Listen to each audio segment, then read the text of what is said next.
Early morning. Let's explore an excerpt from How to Meditate Like a Jedi and Then Meditate. This is Lama Jigme Gyatso of the Buddha Joy Meditation School. Welcome to Meditate Like a Jedi, brought to you by the kind folks who support this channel on Patreon.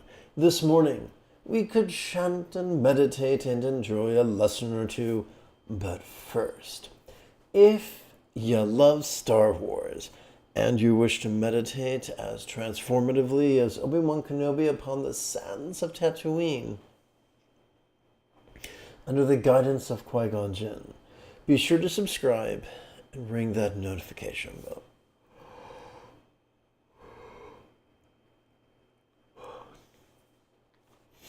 Good news. If at any point during this morning's live stream you have a specific question about Buddhist meditation or Buddhist philosophy or how to apply them to your lives, simply type this your detailed question in the chat window on the right-hand side of the screen, where it will be promptly ignored, then stumbled upon, and then mocked.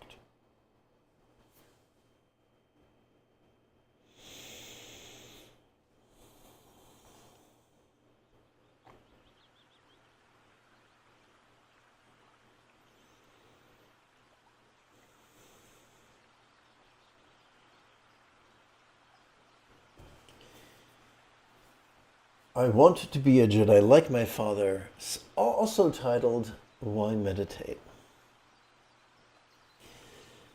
Suffering, sex will of course otherwise they would call it bliss. But the suffering is a trifle to provoke is in it, conjuring to the mind natural disasters. Conjuring to the mind natural disasters in summer movie action blockbusters.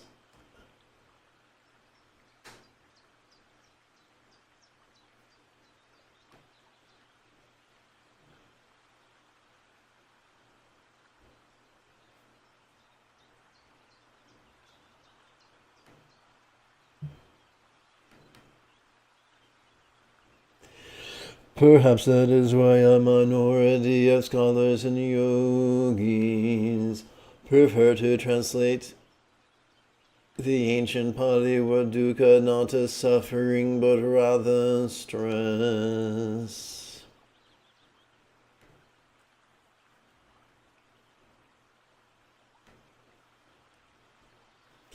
That could sound more relatable, for while terror, rage, and despair might remain mere abstractions, anxiety, annoyance, and the blues or flavors with which we have grown familiar. The stress is the topic of the first quarter of the turning the wheel of Dharma. What many believe to be the first lesson taught by the Buddha. If such a fellow was more than just an archetype, and despite the insistence of 1,000 pseudo-intellectuals, stressors are more than just mental constructs. But don't take my word for it, converse with as many biologists and anthropologists as you can, and they'll speak to you of stressors, some circumstantial, some physical, some interpersonal, and some mental. Natural selection is neither capricious nor cruel, and we have all the ability to perceive stressors as a survival adaptation.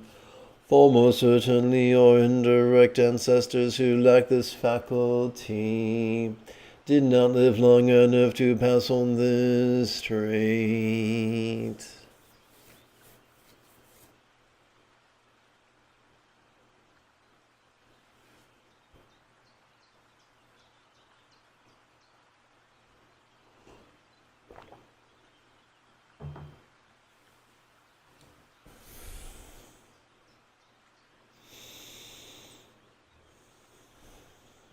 We turn now to the latest iteration of contemplation,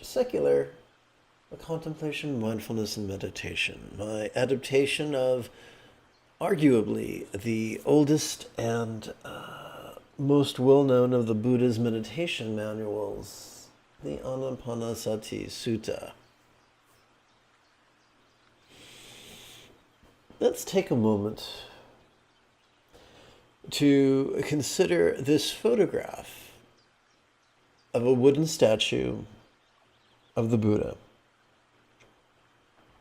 Let us do our best to physically emulate it, not out of superstition, not out of juvenile hero worship, but because in our interdependent universe, how we arrange our body could have a profound effect upon our mind. Consider, if you will, the legs. Notice how the shins are just stacked upon each other. They're not tied up in a pretzel. Notice the hands are relaxing comfortably in the lap, with the blade of each palm resting against the lower abdomen, which helps to direct the energy and the breathing. Notice the shoulders. They have found the middle point. They're neither all the way back like a Marine at attention, nor are they all the way forward like Quasimodo. Upon the face, a subtle Mona Lisa-like smile dances upon the corners of the cheeks, the apples of the eyes, and the the apples of the cheek. Let's try this again. A subtle Mona Lisa smile dances upon the corners of the mouth, the apples of the cheeks, and the crow's feet of the eyes.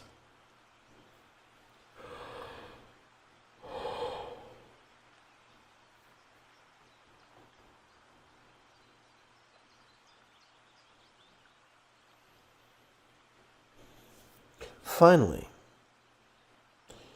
we generate a traction between head and pelvis, as if intending to extract our mind from the warm, dark place we sometimes store it.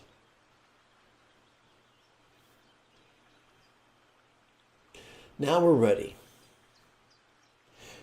Now we begin with Dhammasati, or Anika Vipassanas, set of 4 impermanent contemplations to help us sustainably let go.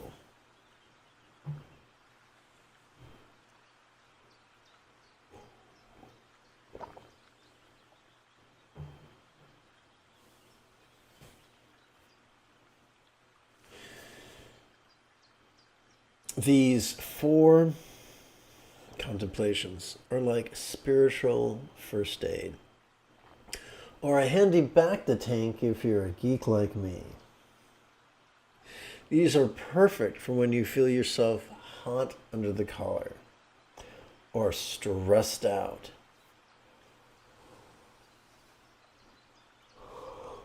or blue.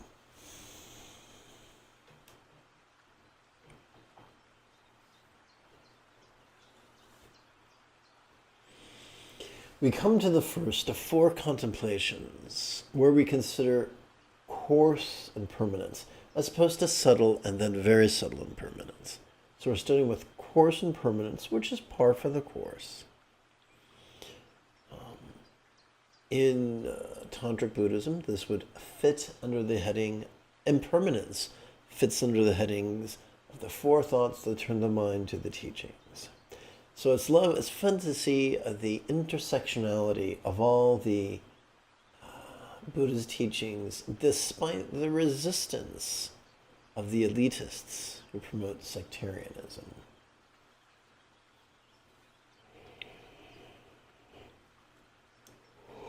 We've taken a rhetorical question,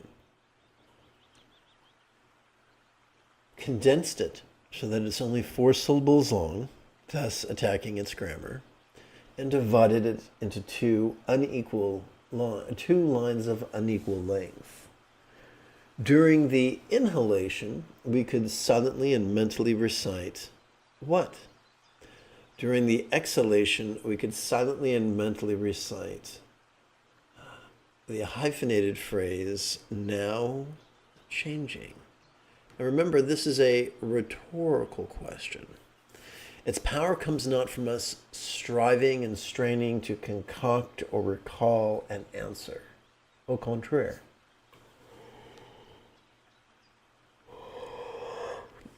Its power comes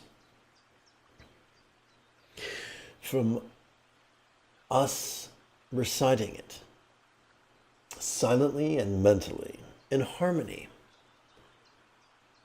with our inhalation and our exhalation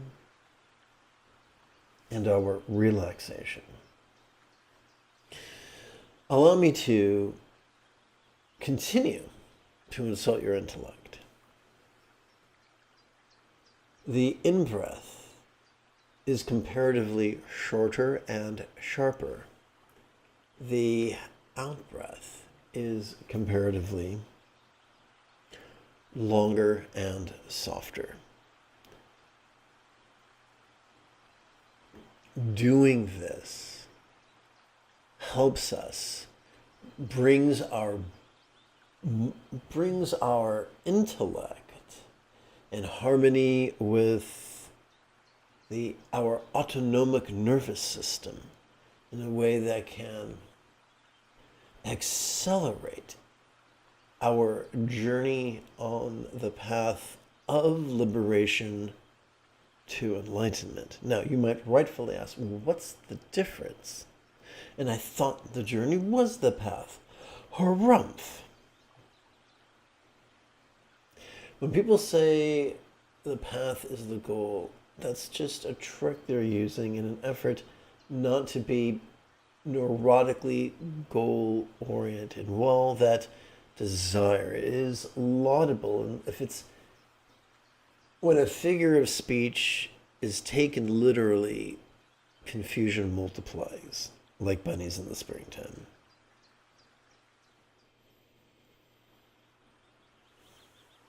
Or tribbles on Star Trek.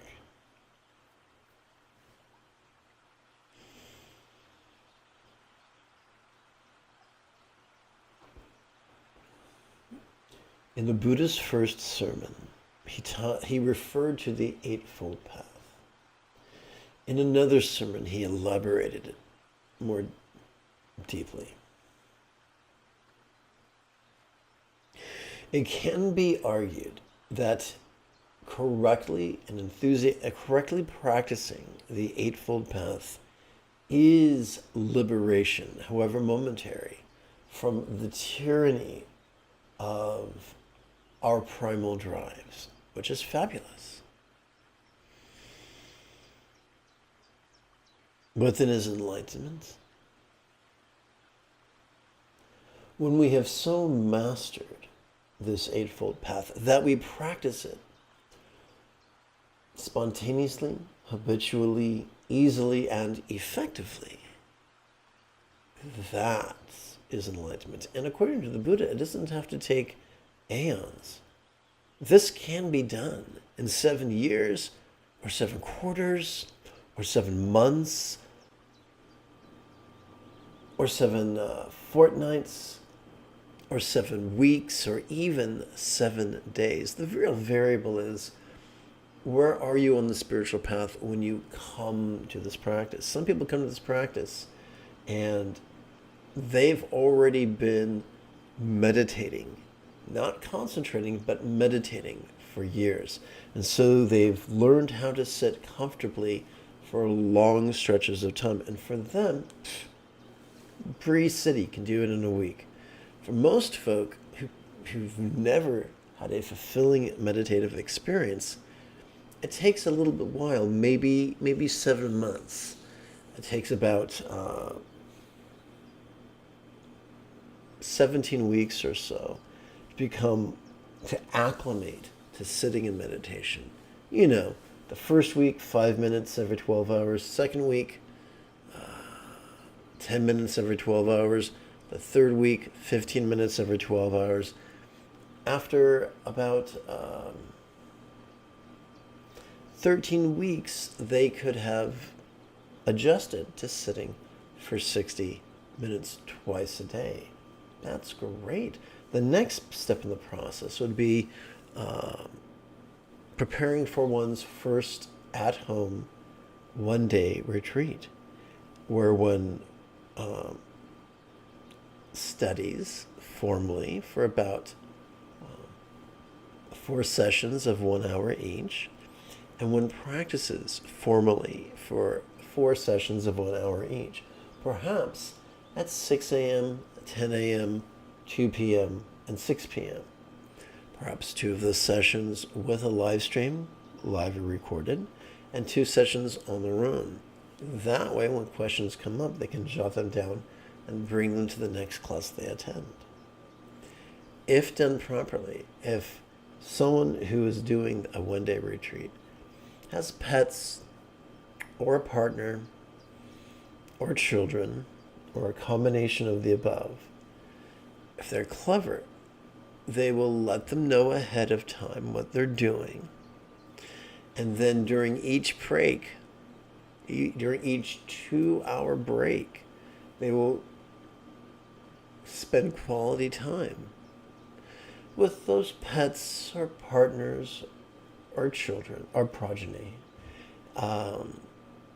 So much so that they'll probably be spending more quality time with them than they normally do, which could create a scenario where one's pets or partners or progeny actually look forward to your occasional one-day retreat, whether it is quarterly or monthly or perhaps even weekly. Once one is comfortable with that, then one is most likely ready for a 7-day retreat. Again, done at one's house.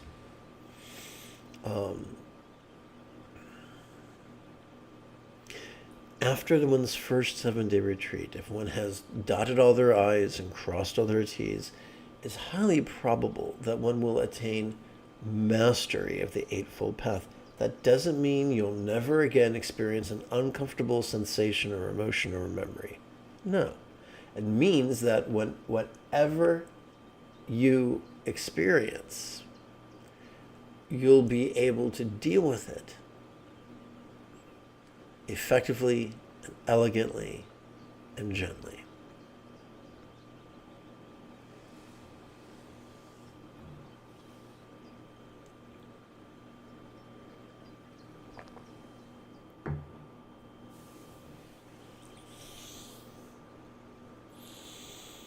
Let's practice.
We come to the second of four first aid contemplations where we consider subtle impermanence.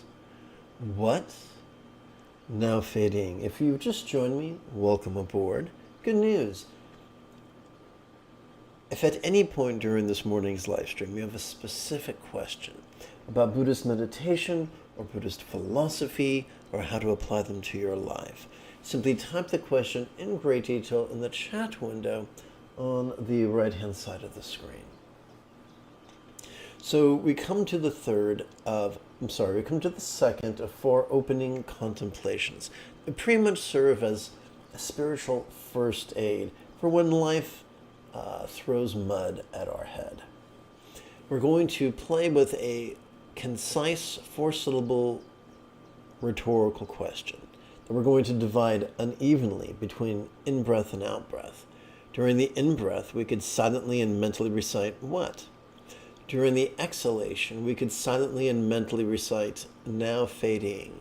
And remember, this question is rhetorical, so we do not squander energy trying to answer it. It is enough to simply recite this question silently and mentally in harmony with our inhalation and our exhalation and our relaxation. And yes, your eyes do not deceive you. The in-breath is relatively shorter and sharper. The out-breath is comparatively longer and softer.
One of the many benefits of using a rhetorical question is that it quite simply is not an affirmation.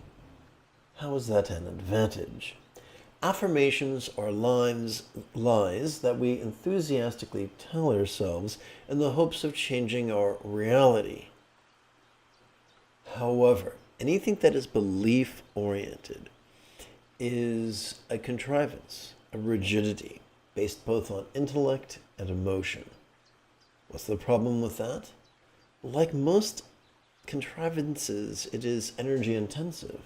And when that energy wavers, either because of exertion or fatigue, the spiritual practice crumbles around you like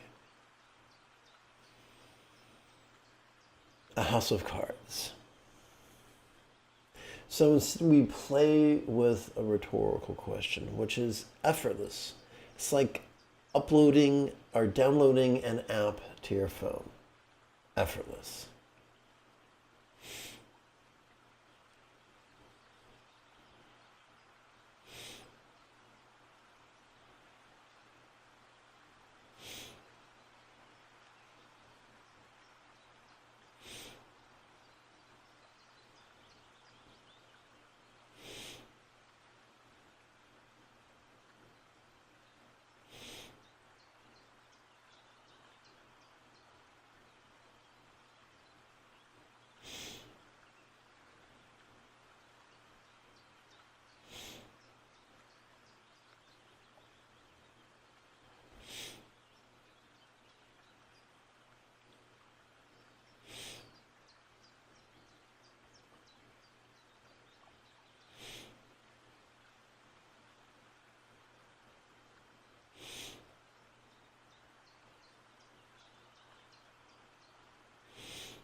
We come to the third of 4 contemplations, this time considering very subtle impermanence. And of course, I'm doing terrible things to grammar, somewhere causing English teachers around the country to clutch their pearls. What ceasing? Oops, I forgot a word. Sorry, I forgot a preposition. What now ceasing? And yes, the ratio of syllables is important.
We come to the concluding contemplation of the first opening 4 exercises, where we consider relinquishing, yielding, or surrendering. What now release?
We continue with Kayasati's first set of 4 preliminary meditations to center our bodies. Having completed our opening 4 contemplations, we now play with 12 meditations in 3 sections, or in 3 thirds. Each third has 4 exercises in it.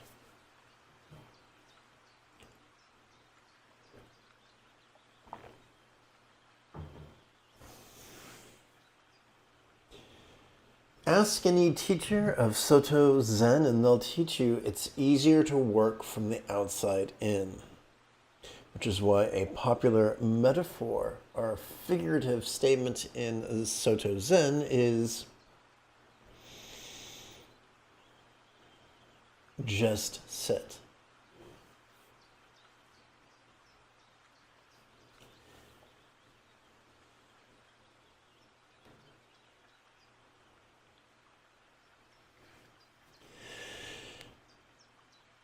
We begin with the first of centerings for physical preliminary practices where we mindfully notice and even investigate our relaxingly long, gentle exhalations. As we breathe in, we silently and mentally recite the verb calm.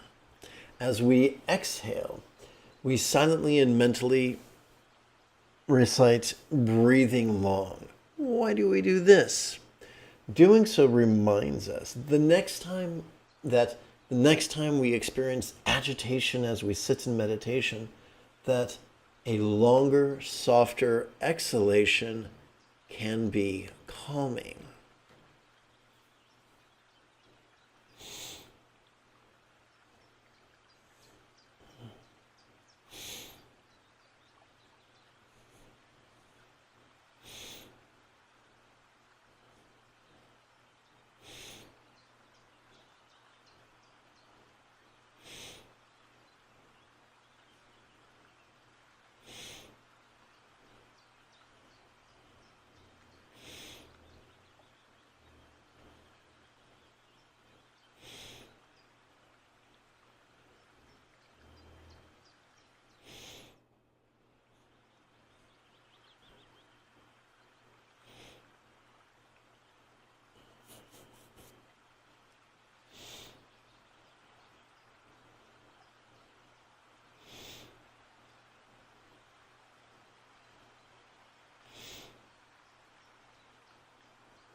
If you're an old guy like myself, you'll remember that way back in the 70s, In the first season of Saturday Night Live and the Not Ready for Primetime Players, they would have spoof commercials, and one was for two fictitious products, Puppy Uppers and Doggy Downers.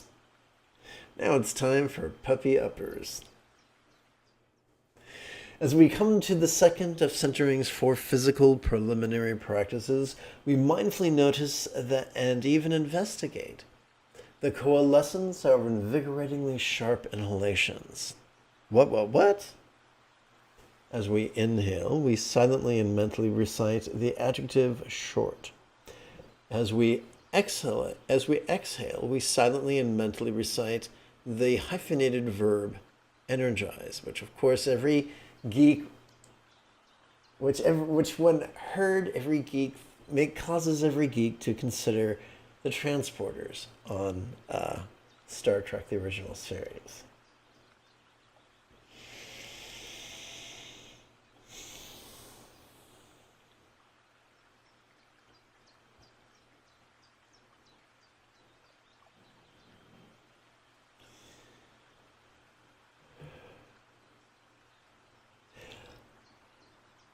This helps us remember that our shorter, sharper inhalations are an excellent antidote to lethargy, which can sometimes make us fall asleep upon the meditation cushion.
We come to the third of Centering's 4 physical preliminary practices, where we mindfully notice and even investigate our bodies.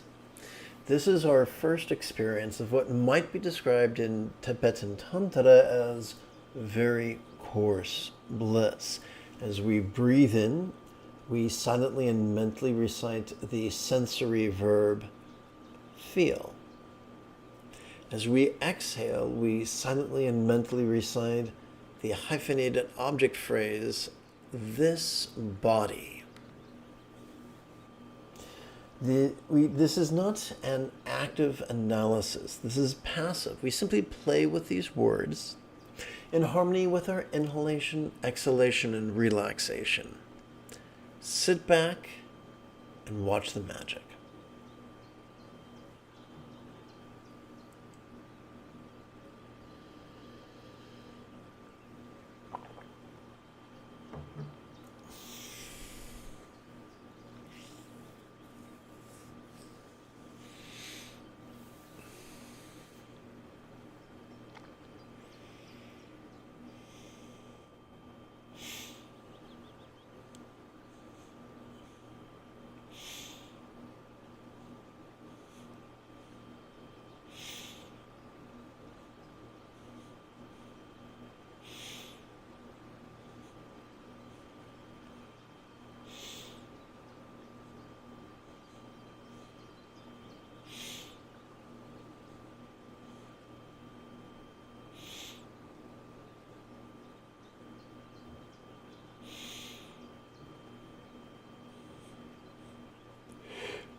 We come to the fourth of centering's four physical preliminary practices, where we allow our bodies to tranquilly relax, thus accessing something that could be described as very coarse emptiness. Now, what do we mean by emptiness?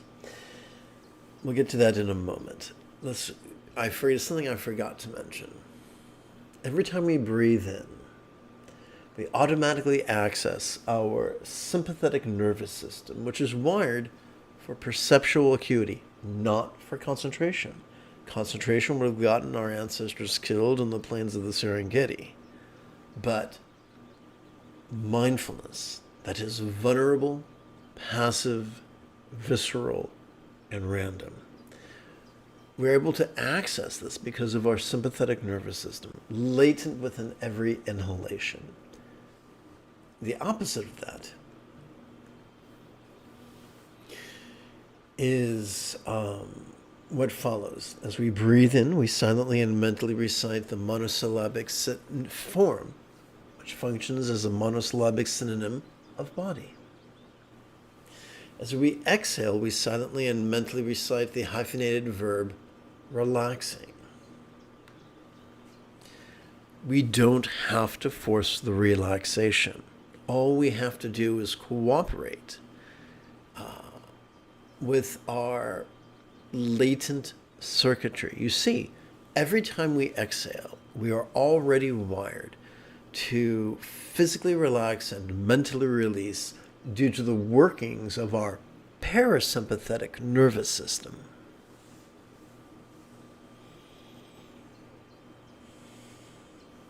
So as we breathe in, we silently and mentally recite form. As we breathe out, we silently and mentally recite relaxing. Simply by playing with these words in harmony with our inhalation and our exhalation and our relaxation, we will make progress on the path. And as we physically exhale in harmony with our exhalation, that which we noticed, our body, that which we noticed during our inhalation, can now feel as non-graspable as a vast, empty void. Now, a simile is only as useful as it is relatable. So, what is a real-world example of a non-graspable, vast, empty void?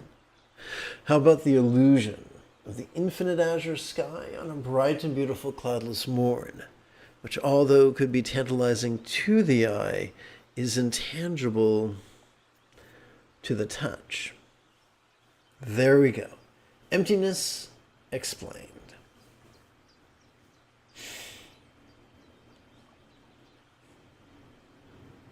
So, we're not trying to believe or disbelieve anything. We're not trying to make our body disappear. That's kind of silly. All we're doing is getting really good at harmonizing with the natural processes of our central nervous system in a way that helps us to be happy, healthy, and well-adjusted.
Welcome to the live stream. We continue with Vedana Sati's first set of 4 jhana meditations that center our feelings. So, to a careful eye, well, on a superficial look, there are all these weird vocabulary words from a foreign language. But the context seems to define this. So, Vedana pertains to feelings. Sati is a type of meditation, mindfulness. So feeling mindfulness. Specifically, this is a first set of jhana meditations. And if you poke around the internet, maybe on Reddit, you'll see there's a lot of people getting very, very rigid and controlling and elitist and scary about the idea of jhanas or contemplative levels. So allow me to stick a pin in that overinflated balloon. Pop. There is a thing called the 8 levels. And we're already wired to surf them. Every night when we fall asleep, we rapidly go through the 8 jhanas. Whether we are aware of it or not, it's just our natural wiring. Every time we wake up, we go through those 8 jhanas in reverse sequence. So there's no great mystery. If someone tells you there's a great mystery and that it requires great time and great effort, they're either lying or they've been misled by someone else. This is super, when done correctly, when taught correctly, this is super, super easy. Now, of course, I'm saying easy, but we've just done 4 contemplations and 4 meditations, which have acted as a preliminary practice to metaphorically prime our pumps. So if you begin practicing with me right now, and this 9th exercise makes you feel like you're a little out to sea, don't worry, just drag the indicator bar to the left and start from the beginning, and it will make more sense. And if you feel like you don't have the stamina to sit for a long time, that's okay. These videos ain't going nowhere, knock on wood. Just go back and you can play with it, once every 12 hours, incrementally increasing it as your body gets used to it. The key to meditation is bliss. If you meditate hedonistically, you will make great progress. If you meditate masochistically, thinking to yourself that there is no gain without pain, all you'll do is develop a bad attitude towards meditation, and that really isn't helpful. So let's giddy up. We come to our first of 4 feeling-oriented centering practices, where we savor the first jhana's blissful joy that flows, ironically enough, from gently grinning with the corners of our mouth, the apples of our cheeks, and the crow's feet of our eyes towards our bodies of flesh, blood, and bone. As we breathe in, we silently and mentally recite the 1-syllable verb, grin. As we exhale, we silently and mentally recite the hyphenated object phrase, to body, grin to body. Shorter breath, longer breath. Sharper breath, softer breath. We're wired to notice. We're wired to relax. Let's just play with this.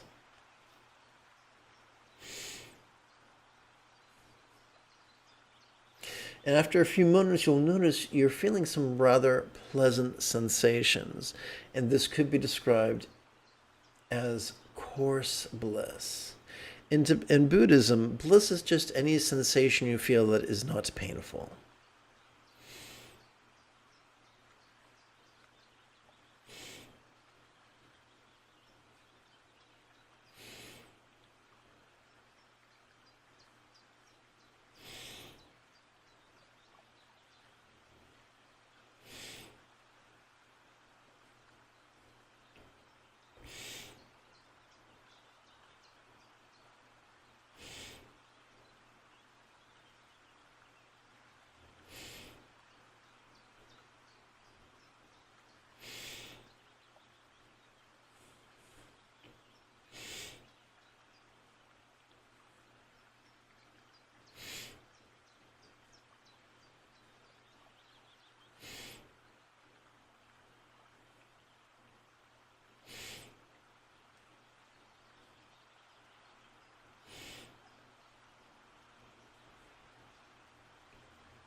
We come to the second of 4 feeling-oriented centering practices, where we savor the second jhana's peaceful joy, not blissful joy, but peaceful joy that flows from, once again, gently grinning with the corners of our mouth, the apples of our cheeks, and the crow's feet of our eyes, towards our thoughts, and we're using thoughts as an umbrella term, towards our thoughts, emoting, intending, reasoning, recalling, and imagining. So, quick review.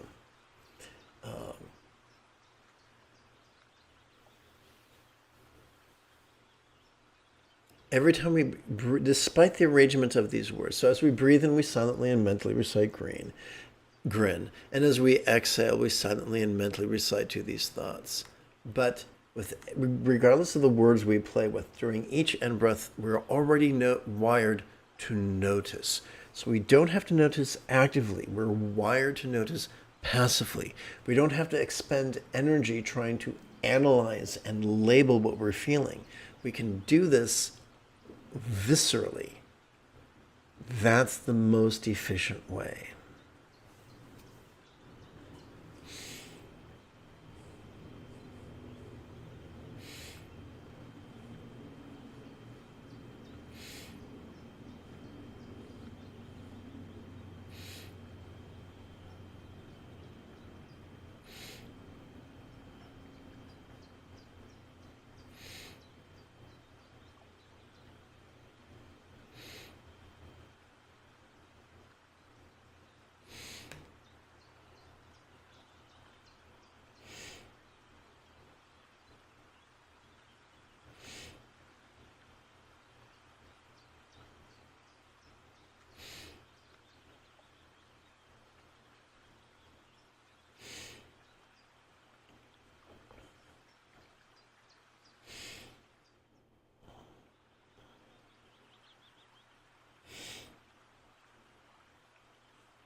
We come to the third of 4 feeling-oriented centering practices. This time we savor the third jhana's contentment. So we played with blissful joy and peaceful joy, and we're shifting gears to contentment, which is kind of going to give you a bit of a breather. We'll do this by mindfully noticing, investigating, and coalescing our thoughts, emoting, intending, reasoning, recalling, and imagining. And here's how that works. As we breathe in, we silently and mentally recite the monosyllabic verb, feel. As we exhale, we silently and mentally recite these here thoughts. And once again, our awareness of what we're experiencing will inadvertently sharpen. Probably not at once, one area or another area. Now, this is terrifying to many people because not all of our emotions, intentions, thoughts, reasonings, recollections, and imaginings are pleasurable. Some are painful, some are boring, some are grotesque. But to be vulnerable to them is an important step on the path of liberation.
We come to the fourth of 4 feeling-oriented centering practices, where we savor the fourth jhana's neutrality.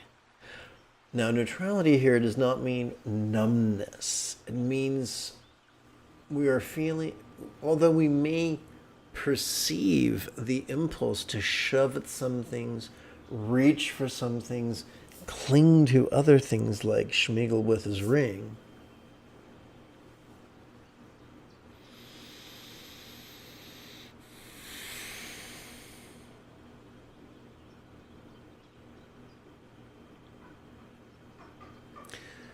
even though we will perceive them we will experience freedom not from their presence, but from their tyranny. And that's huge. As you breathe in, please silently and mentally recite the umbrella term thoughts. As you exhale, please silently and mentally recite the hyphenated verb relaxing. And as you do, you may feel what someone would describe as coarse emptiness.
We continue with Chitta Sati's second and final set of 4 jhana meditations, the ones that center our mind. So we've contemplated, we've centered our body and our feelings, and now we're centering our mind. Remember the cartooned animated commercial of a little boy approaching an owl with a mitre hat? And he asked, "Mr. Owl, how many licks does it take to get to the Tootsie Roll center of a Tootsie Pop?" So he pulls off the wrapper, that's like the body centering, and he licks the hard candy, that's like the feeling centering.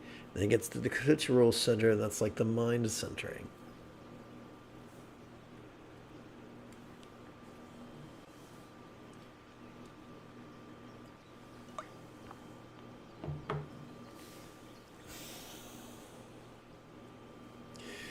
We come to the first of 4 mind-oriented centering practices, where we savor the 5th jhana's sphere of infinite spaciousness, which is the opposite of feeling physically compressed. By mindfully noticing, investigating, and coalescing our mind's ability to see, hear, feel, taste, smell, and the like. So these are more ancient functions of our mind, evolutionarily speaking. As we breathe in,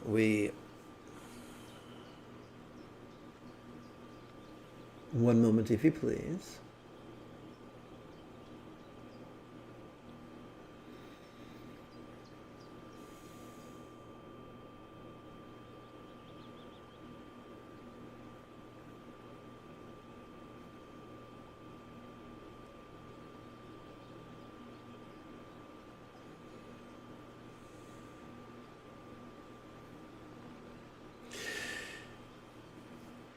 As we breathe in, we silently and mentally recite the verb watch. As we exhale, we silently and mentally recite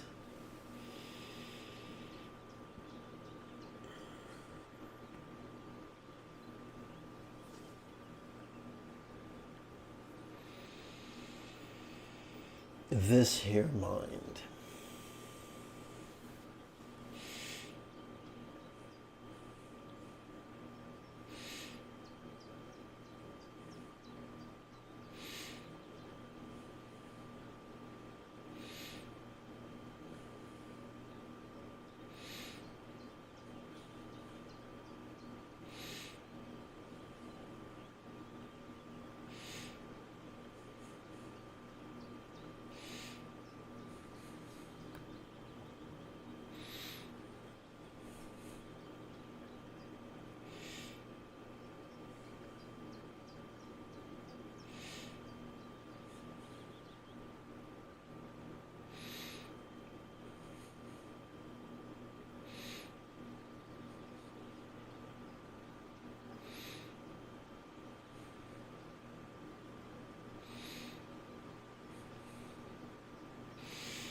If you feel that I have earned it, you could type something in the chat window. You could give this live stream a thumbs up. You could share it with a friend. You could modestly support this channel on Patreon. Either way, in approximately 10.5 hours, I intend to return to lead today's early morning meditation.